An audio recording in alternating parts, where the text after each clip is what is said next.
Bhís dat chu síos gearraíonn ar a gcúrsa agus a bhfuil I gceist leis an gcúrsa sin? Well, dús bora ní mór a lua nach ra aon chósa in éireann go dtí gur thosamid a gcúrsa seo ar a gar lua. Bhí daoine gáil go Lúndan chun tréála dhéanaan nó beidir Páras nó tíre níos fuide géin. Ach ó thosamid gá blianachain tá an chósa ar a gar lua agus hamuid freastal ar Ateangaireacht le gaoige nó béarla mar mhátharthanga agus cúplatanga eile agus an rud faoi nach dtuigeann daoine uaireanta ná go dearann éireannach aber ón Francais nó ón Spáinis nó ón Idális cibé cén tanga eile acu go béarla nó go gaoige. Más éireannach iad na teangaire ba siad a caint in gaoige nó méarla agus déanann an cuasa aine freastal ar an dárad rud nach rá an go dtí gur an cuasa aine ar a gar ruach an aird. Agus tú héimú tú do chósa héin I London nó an ceart go? Rinne. Agus rinne má tréáil ar gáil ó béarla go gaoige go béarla agus Francais go béarla mar nach ra sé ar fáil gáil ó Francais go gaoige ag an á. Ach inis má chur an daoine isteach ar a gcúrsa aine le Francais dámach dóhain daoine am déantain cuasach ar fáil dóhaine le gáil ó Francais go gaoige. Tíide. Agus thosaí an cuasa gá bliana hin dúirt tú? Thosa. Se. Agus is diploma iarchéime nó MA, céir déim difriúd? Well, thocramid ar an tána bhíon go cuasa go machmuid ábalta rá a thuirt chuna mé cléin. MA a dhéanamh nó diploma iarchéime. Mar tá levéal agsúil gaoige ag na daoine tá ain. Agus fach sé deacair ar dhaoine a haint ó gaoige go béarla amháin tráchtas a scríb an sin in gaoige. Mar mach caid an sách ordacha in gaoige fach sé deacair ar scríb. Ar nó I bhachan caid an lára ach níos anach an caid an scrífa. Agus inis tá si an cáileach profisiúnta a bhaintach an diploma iarchéime más níl agus goilrá agus na scrúdathe dhéanamh go cibé cén institúte ar bhaile. Nó má tá caid an sách ord gaoige acha déití tráchtas a scríb chomá agus nach cáileacht acadúil acha chomá. Ok, go má. Agus tá an cuasa ar siúil in anad an acadamh ar a gar rua? Tá. Inis dún cin gar rua agus faoin na háisní atá bhíonn sin? Well, tá bheith na háisina tain gon Ateangaireacht tá siad th bar tá ítach ar fad. Tá ceir bhá fún dhéanamh ain agus tá siomra eile ain sin ina dhéantar cín Ateangaireacht. Bhí tú breanú ar físeán gon siomra agus tá tú ná breanú ar cibé cén PowerPoint a bhach ag duine an cantóirí tain ach tá tú hain a bhád wahab. Sin nós nó atá ag an Ateangaireacht a láthar na gúra nach daine na daine mar bacóir go rairc ad ar na duine atá cant ach leis an siomra seo ein tá rairc ad ar na duine sin bíoch nach na siad sa siomra chéine. So is aná se sin. Ok, go má, so tá na háisní nó amsúr fád a bhí tá sin áha. Go má. So ag fill ar an Ateangaireacht tain, I do thorm se céad dúchán is mó amhainns le hobar an Ateangaireacht? Well, so an chéadrod ná bhfuil teangach a tastal. Agus ceapan daoine má tá daoine dá hangach gúil siad an am Ateangaireacht dhéanamh. Agus ní se sin fiúr a thorbh. Déach daoine híd be trí hangach nó ceire hangach agus fós hain seanfach mar siad ábalta an Ateangaireacht dhéanamh. Nó seans gomach an daoine éon tangach. Ná labhradís ach éon tangháin ach gomach tuiscint lífa acu ar cúplatanga agus go ndéanadís job anmhaig an Ateangaireacht. So brahan se ar an duine ach an chéadrod atá tastal ná tuiscint ar na tangacha.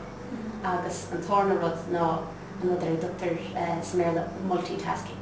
Mar ní bháin go bíonn tú géisteacht agus a cant ar déan an cúlahain a sin bíonn tú cante den chéint agus leatha géisteacht ar a telefís ag an chéine ach gomach tú géisteacht go géir le den chéint gomach tuiscint ad ar méid se tá ráte ach gnéanach tú próseáil ar an éitin agus go bheith tá áhnú dhéanana ar an sin chun go dtigach an lochtéisteachta an méid atá árá adsa.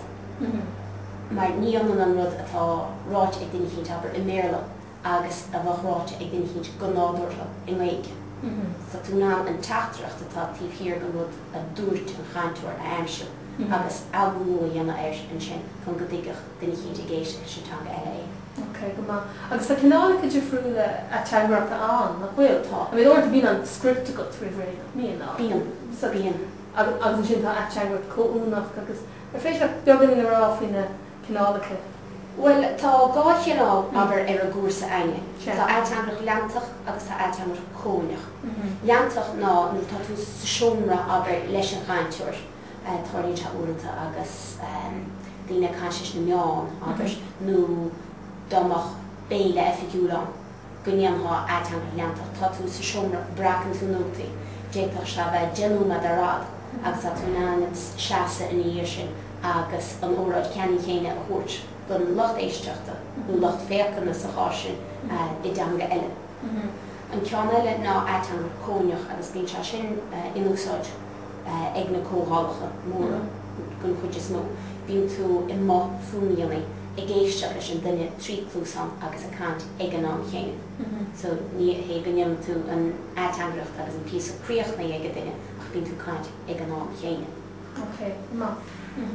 Agus luúan sin go gad teangacha a bheith go duine. Bhfuil éon tríthe eile ar cheart a bheith go duine leis a gobar.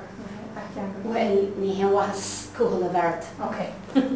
Maar bíon locht féchanna bíon locht éisteachta ní mór gomach an duine oscailte agus go dainneoch cant leo. Go ma. Agus an cúlairt náíochta tá lis sa tír, an bhfuil deisinaí foscaíochta an de Ateangaireacht. No bhfuil na deisinaí sin. Tá cinnte agus an rud faoin Ateangaireacht ná gur rud idirnáisiúnta é. Sin rud eile tá tasam má tá tú géirí gola Ateangaireacht, ní mór go dainneoch taiste leat chuma. Ní bhaid tú ná an bheith just máile agus á dhéanam leat. Ach más máile bheith taisiil tá deisina ionintach an. Ach croithíonn tú na deisina sin go téin chuma. Aber mar bhfuil tú sásta tuile Ateangaireacht chuir le stór ní bhíoh tú job chaid ní chéteile. Ach is rud éagsúla an réide chuma. Aber dámach idális agus Francais ag Ateangaireacht. Bach oberachas san idál cínte, cé gúil se torranta a hóin, ní gúil idális in éileáint eile. Dámach Francais ach déití scoil ag obair san Afric, déití scoil ag obair i Canada. Tá idális agus Francais de dhí ó na Institutí móra. Dámach gaeilge ach chomá sin seód eile lóchar. Mar sin má tá idális Francais agus gaeilge sin deis fostíochta eile.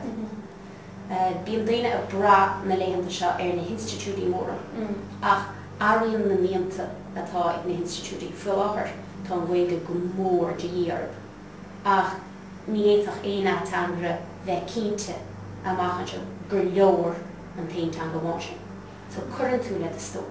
So croithíonn tú na deisina fostíochta go téin ach fuiláthar tá an tóir ar an gaeilge. Agus bheith go leor a bosní sin aber an sin san Rochelle nó áitcéile ar móra in Slovak. Tá na Ateangaireacht gaeilge fuiláthar fostí mar hír Ateangaireacht auxiliary literary agus tá deisina an sin go le gobar go Institutí eile chomá. Ach ní se láim se. Nis tá seanán amachchan se dámach trí cín go teangacha ag duine chiad agus gaeilge go chomá go moch na Institutí ggéire go mar cóíir san mar agus go mar siad fostí go láim se.